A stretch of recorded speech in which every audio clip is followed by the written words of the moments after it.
বৃহত্তৰ লাডগড় যুৱ সমাজৰ উদ্যোগত এদিনীয়া কাৰ্যসূচীৰে বহাগী উৎসৱ উদযাপন ২-৫-২০২৬ লাডগড় প্ৰেক্ষাগৃহত অনুষ্ঠিত হল বহাগী উৎসৱ। পুৱাৰ ভাগত পতাকা উত্তোলন কৰাৰ পিছতে সন্ধিয়ালৈ জেং বিহু হুঁচৰি প্ৰদৰ্শনী অনুষ্ঠিত হয়।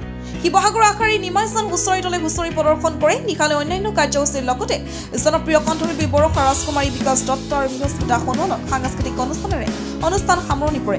শিৱসাগৰৰ পৰা ইমৰান ৰহমানৰ ৰিপৰ্ট, বিগ নিউজ। লাডগড় বৃহত্তৰ লাডগড় যুৱ সমাজৰ তৰফৰ পৰা সকলোকে শেহতীয়াকৈ হ'লেও ৰঙালী বিহুৰ অলেখ শুভেচ্ছা আৰু অভিনন্দন জ্ঞাপন কৰিছোঁ। আজি প্ৰতিকূল বতৰৰ কাৰণে আমাৰ অনুষ্ঠানটি অনুষ্ঠিত কৰা অকণমান বিলম্ব হৈছে। যিহেতু পৰিস্থিতি বৰ ভাল নহয়, আমাৰ প্ৰাণৰ শিল্পীজনৰ বিয়োগত আমি শোকত ম্ৰিয়মান হৈ আছোঁ।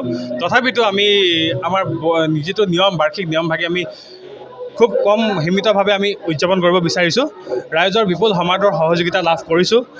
আমাৰ জনপ্ৰিয় শিল্পী বিহু হুঁচৰি দল নিমাইজন বিহু হুঁচৰি দল আমাৰ মাজত বৰ্তমান প্ৰদৰ্শিত হৈ আছে, প্ৰদৰ্শন কৰি আছে। তেওঁলোকক আমি এই ঠেগত আপোনালোকৰ তৰফৰ পৰা আমি ধন্যবাদ জ্ঞাপন কৰিছোঁ। আৰু অনাগত দিনত আমি একে আশা, একে শুভেচ্ছা, একে ধন্যবাদেৰে সকলোৰে পৰাই আমি একে উৎসাহ উজ্জীৱন কামনা কৰিছোঁ।